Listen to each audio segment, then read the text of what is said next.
हाँ, 14वां प्रकरण है और चौथा सूत्र है।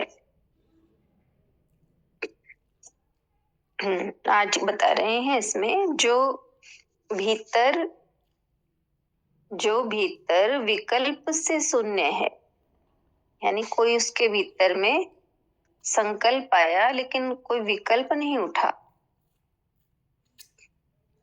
तो भीतर से विकल्प से शून्य है और बाहर भ्रांत हुए पुरुष की भांति स्वच्छंदचारी है। ऐसे पुरुष की भिन्न भिन्न दशाओं को वैसी ही दशा वाले पुरुष जानते हैं।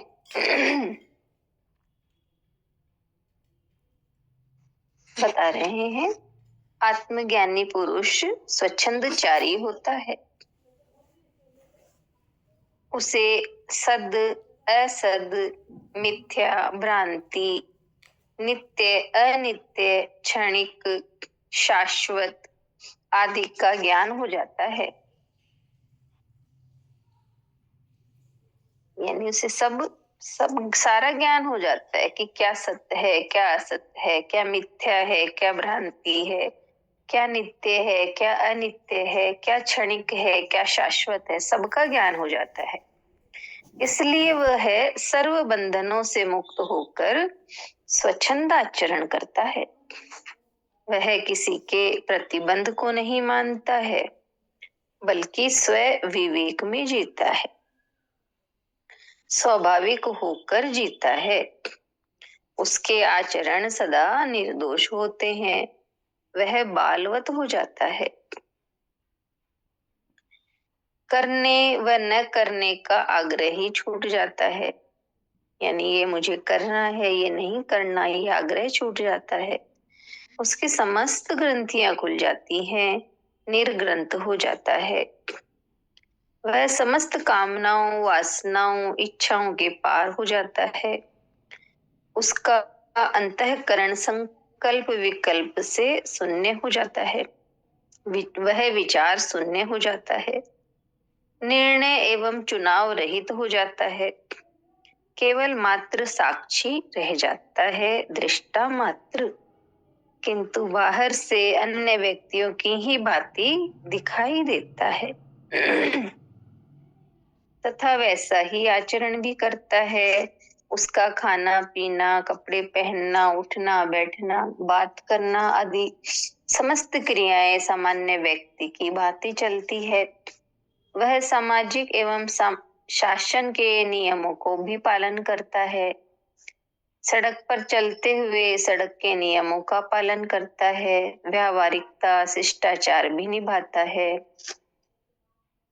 वह समाज में नग्न होकर नहीं घूमता, अभद्र व्यवहार नहीं करता, हंसी मजाक भी कर लेता है। अर्थात उसका बाहरी व्यवहार सामान्य व्यक्ति की भांति चलता रहता है। उसे अपने ज्ञान का भी अहंकार नहीं होता। वह बाहरी अनुशासन की अपेक्षा स्वानुशासन से जीता है, किंतु उसके भीतर बड़ा अंतर हो जाता है। इस भीतर को जानने का कोई उपाय नहीं है। इसे वही जान सकता है जो इस स्थिति तक पहुंचा है। अज्ञानी उसे नहीं जान पाते, वे उसे सामान्य जन ही समझते हैं। इतना ही पढ़ूंगा।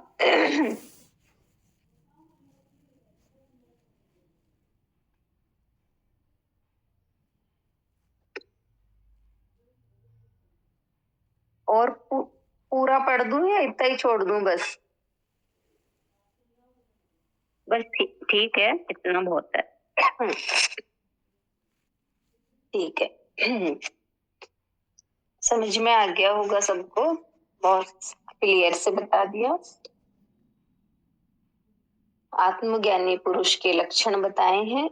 वो स्वच्छंदचारी होता है, यानी उसने सब कुछ जान लिया, इसलिए वो सारे बंधनों से मुक्त हो गया।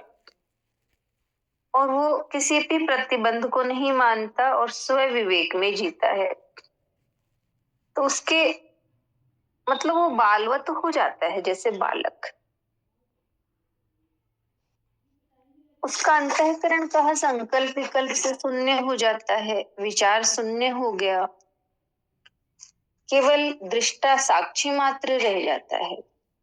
और ये बताया ना कि बाहर से तो वो अन्य व्यक्तियों के जैसे ही दिखाई देता है, उनके जैसे ही आचरण करता है, व्यवहार करता है, सब कुछ करता है बाहर से, लेकिन भीतर से उसकी अवस्था दूसरी ही होती है।